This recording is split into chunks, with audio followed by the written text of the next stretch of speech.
Assalamualaikum warahmatullahi wabarakatuh.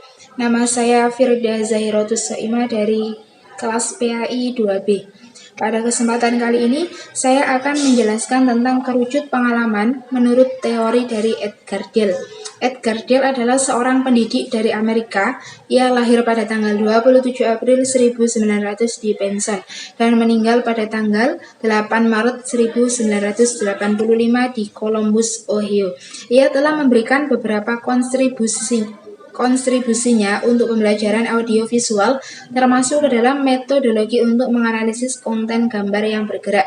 Dalam puncak karirnya, Edgar Dale dianggap ahli dalam penggunaan media dalam pendidikan dan pengajaran, serta dalam membangun apresiasi kritis terhadap seluruh aspek dari media bagi masyarakat secara luas.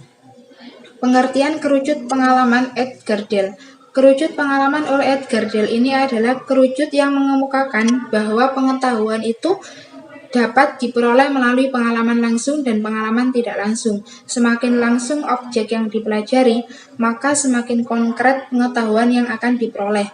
Dan semakin tidak langsung pengetahuan itu diperoleh, maka akan semakin abstrak pengetahuan siswa. Kerucut pengalaman atau count of experience ini diperkenalkan pertama kali pada tahun 1945 dalam bukunya yang berjudul Audiovisual Methods in Teaching tentang audiovisual dalam pengajaran, yang kemudian ia merevisinya pada tahun 1954 dan kemudian direvisi lagi pada tahun 1969. Kerucut pengalaman Edgar Dale ini menunjukkan pengalaman yang diperoleh dalam menggunakan media dari yang paling konkret di bagian paling bawah hingga paling abstrak di bagian yang paling atas. Kerucut pengalaman Edgar Dale ini banyak dijadikan sebagai acuan dan landasan dari penggunaan media belajar. Pemikiran Edgar Dale ini dipandang memiliki kontribusi penting dalam penggunaan media di bidang pendidikan. Ketika mulai berkembang teknologi perfilman pada tahun 1960-an, Edgar Dale menunjukkan bahwa film juga memiliki kekuatan untuk mendukung proses belajar seseorang.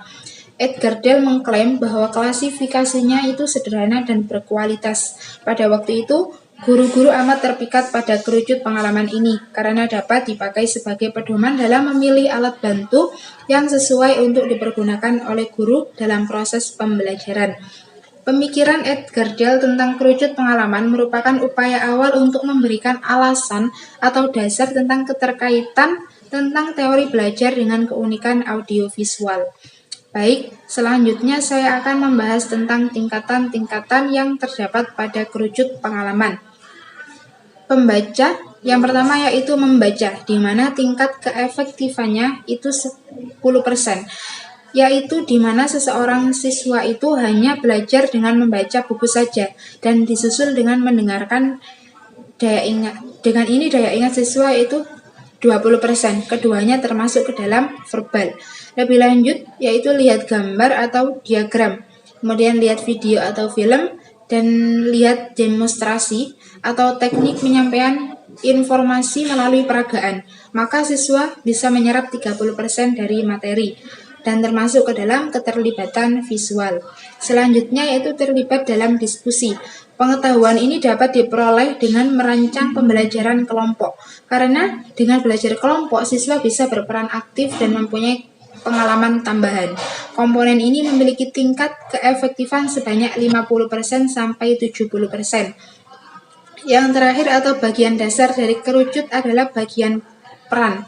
Bermain peran, melakukan simulasi, dan mengerjakan hal yang nyata dengan menggunakan skenario yang sesuai dengan tujuan yang hendak dicapai. Komponen ini memiliki tingkat keefektifan dan thinking yaitu 90%. Jadi dapat diambil kesimpulan bahwa teori Edgar Dale ini adalah upaya awal untuk memberikan alasan atau dasar dengan keterkaitan antara teori belajar dengan komunikasi audiovisual. Hasil belajar seseorang itu diperoleh melalui pengalaman langsung atau konkret dan kenyataan yang ada di lingkungan kehidupan seseorang. Edgar Dale ini tidak ingin teorinya hanya dilihat sebagai hal yang kaku dan tidak fleksibel. Dengan tegas, ia menyatakan bahwa klasifikasi itu mestinya tidak dianggap sebagai hierarki atau ranking. Namun, kerucut pengalaman ini lebih banyak disalahartikan.